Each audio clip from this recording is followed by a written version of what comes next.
దేవేంద్రుడు మధ్యలోకాన్ని తన రాజ్యంగా చేసుకొని అక్కడి నుంచి తన శత్రువులైన దానవులను సంహరించడం ప్రారంభించాడు.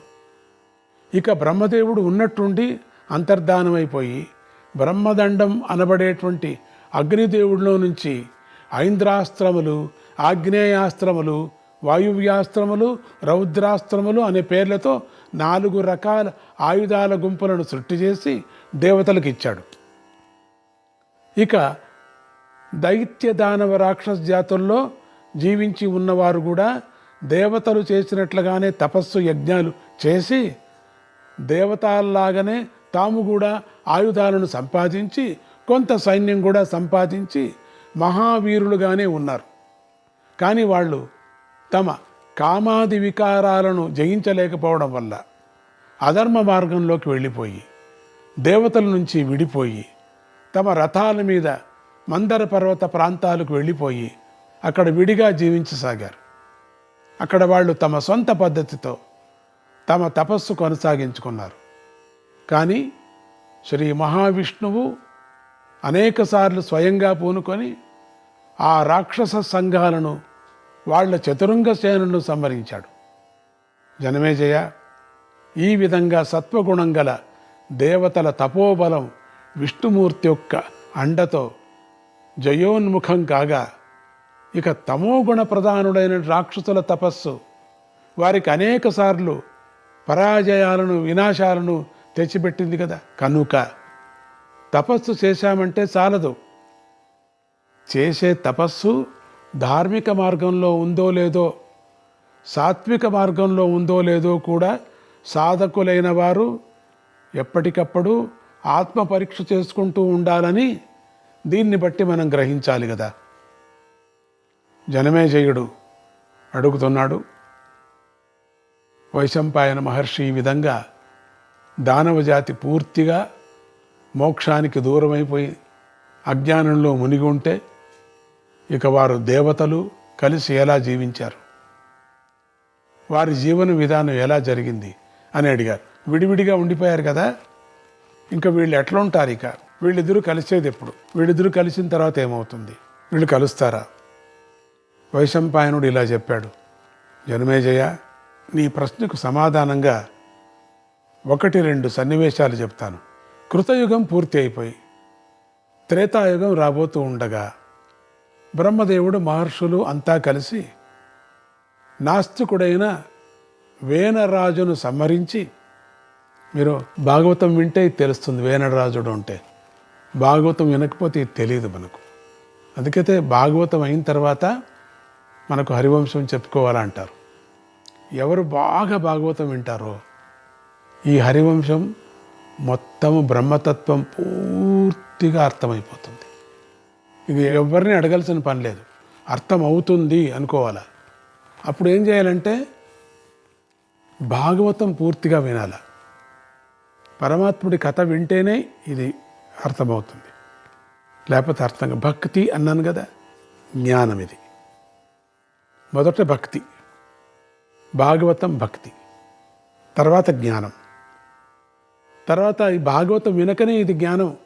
దీన్ని వింటే మనకు అర్థం కాదు, కేవలం శబ్దాలు మాత్రం వినపడుతుంటాయి. ఏదో విపరీతమైన చంచలం కూడా ఉంటుంది, అర్థం కాదు. అర్థమవుతుంది. విష్ణువునే వేడుకోండి, అప్పుడు అర్థమవుతుంది. బ్రహ్మదేవుడు, మహర్షులు అంతా కలిసి నాస్తికుడైన వేనరాజును సంహరించి అతడి పుత్రుడు విష్ణాంశ సంభూతుడు అయిన పృథు మహారాజును రాజ్యంలో పట్టాభిషేకం చేశారు. అతడు రాజ్యంలోకి వచ్చేసరికి త్రేతాయుగం వచ్చేసింది. పృథు మహారాజు ధర్మాన్ని రాజ్యంలో బాగా సుప్రతిష్టం చేశాడు. ప్రజలంతా తమకు అన్ని విధాల ధార్మికమైన వృత్తి లభిస్తుందని, సత్కర్మానుష్ఠానాలు సాగుతున్నాయని సంతోషిస్తూ ఉన్నారు. ఆ రోజుల్లో ఒకసారి దేవతలు, దానవులు కూడా కలిసి మందర పర్వతం మీద సమావేశమై ఎవరి పద్ధతుల్లో వారు తపస్సులు మొదలుపెట్టారు. కొంతకాలానికి ఇద్దరూ బాగా అలసిపోయారు. ఆ కొండ చలియల మీదే విశ్రాంతి తీసుకుంటూ కూర్చున్నారు. అది వైశాఖ మాసం, ఎండ తీవ్రంగా ఉంది, గాలి కొంచెంగా వీస్తుంది. ఇంతలో ఎక్కడి నుంచో ఒక అపూర్వమైనటువంటి సువాసన వారి ముక్కులకు సోకింది. ఆ సువాసన మత్తెక్కిస్తుంది. ఆ మత్తులో ఈ సువాసన ఎక్కడి నుంచి వస్తుందా అని వాళ్ళందరూ కలిసి అన్వేషణ మొదలుపెట్టారు. అది ఒక గొప్ప పుష్పంలో నుంచి వస్తుందని అర్థమైంది. దాంతో దానవులకు కొన్ని క్రొత్త ఆలోచనలు మొదలైనాయి.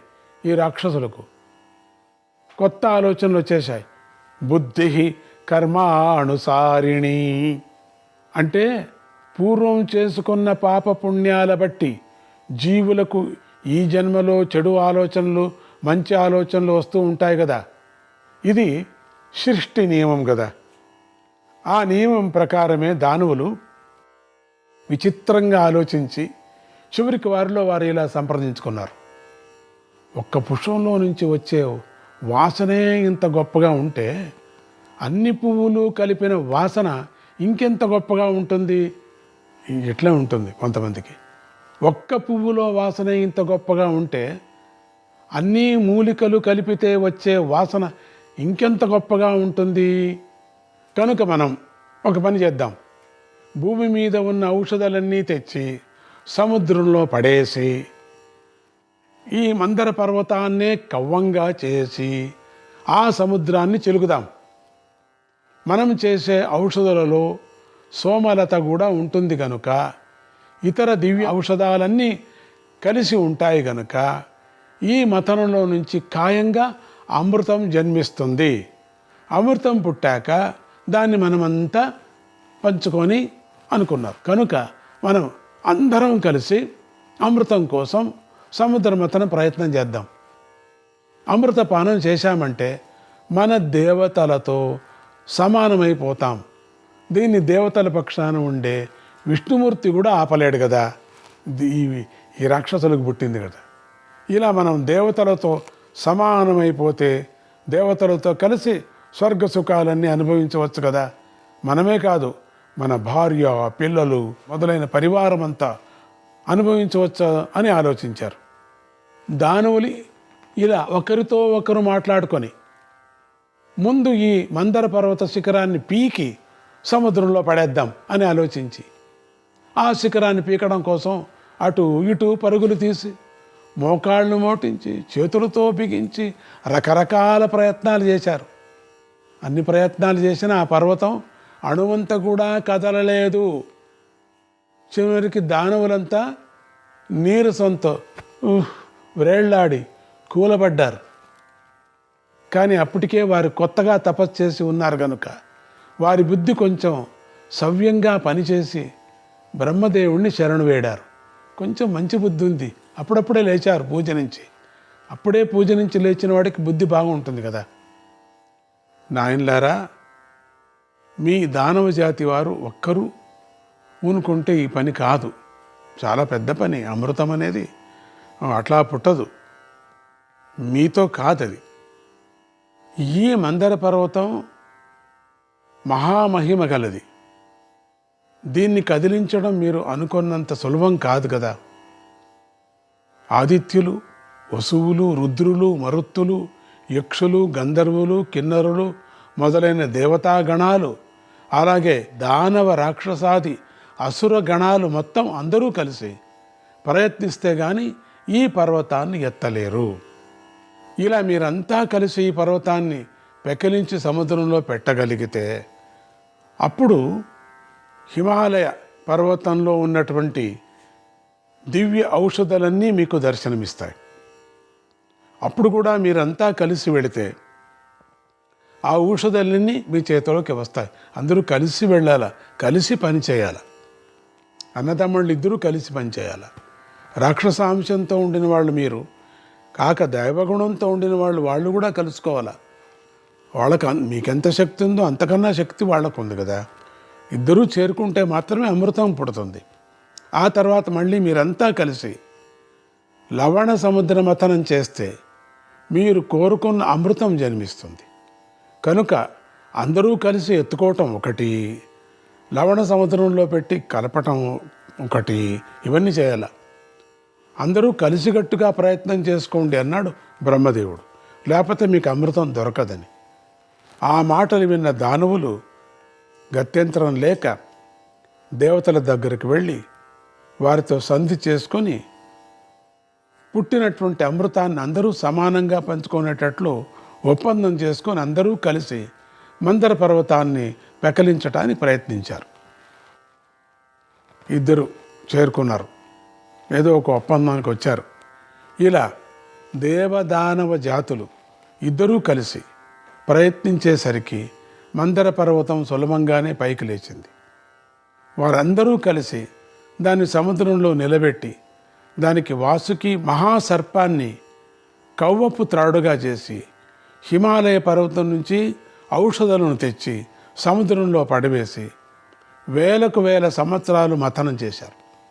ఎన్నో వేల సంవత్సరాలు మథనం చేశారు.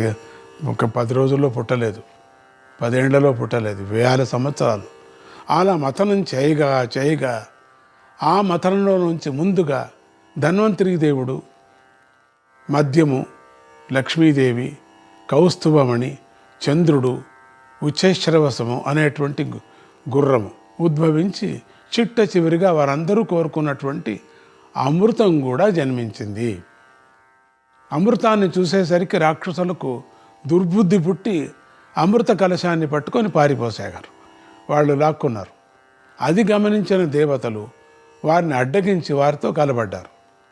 ఈ 2 పక్షాలు ఇలా కొట్టుకుంటూ ఉండగా రాహు అనే రాక్షసుడు సందు చూసుకొని అమృత కలశాన్ని పుచ్చుకొని అంటే దూరానికి తీసుకువెళ్ళి మొత్తం తానే తాగేద్దామనే ప్రయత్నం ప్రారంభించాడు.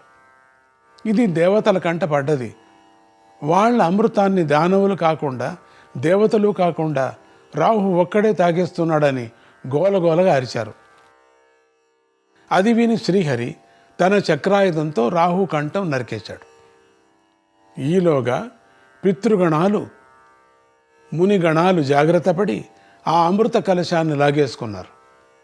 ఇది గమనించిన దేవేంద్రుడు వాళ్ళ దగ్గర నుంచి ఆ కలశం తాను గుంజుకున్నాడు. ఇది చాలా పెద్ద యుద్ధం జరిగింది, కలశ యుద్ధం.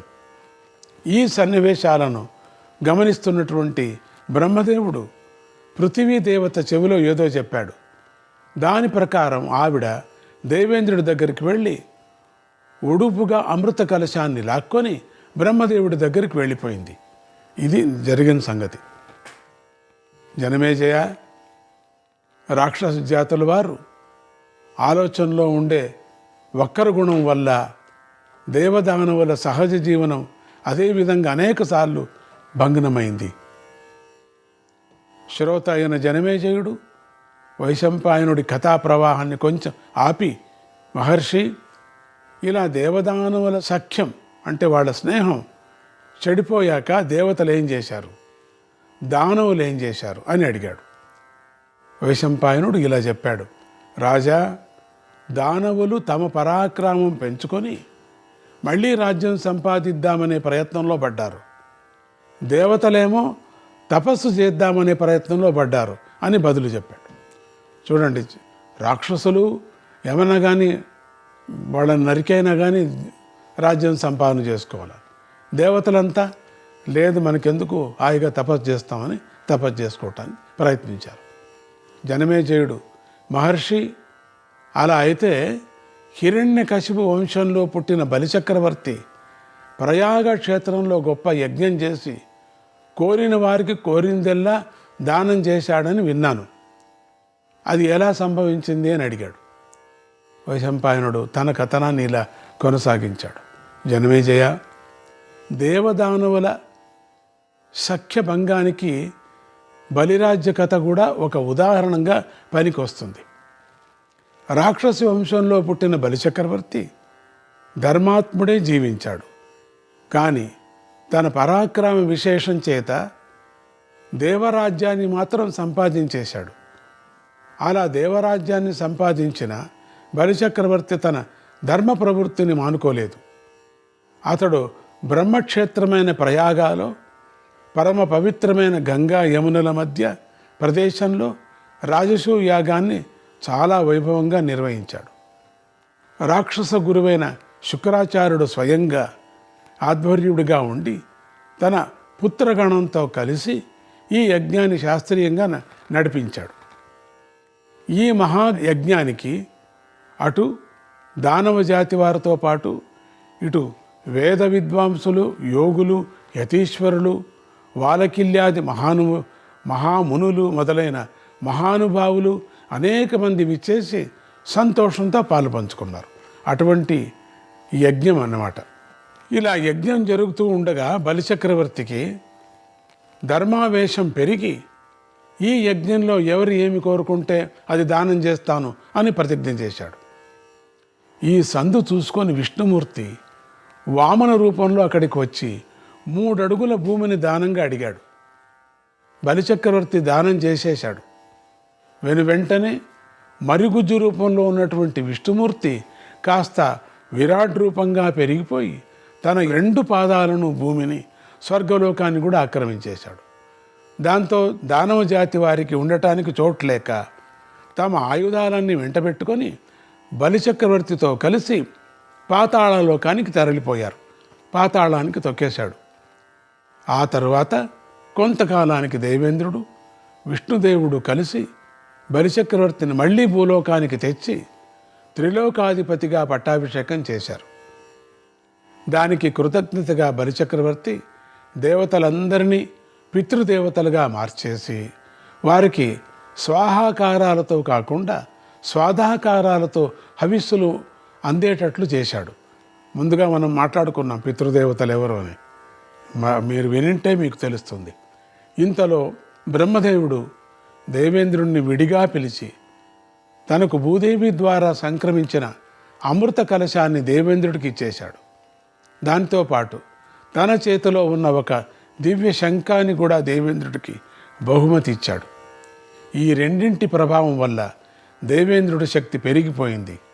దేవేంద్రుడు ఆ దివ్య శంఖాన్ని పూరించేసరికి ఆ ధ్వనికి అతడి శత్రువులంతా తలో పక్కకు పారిపోయారు.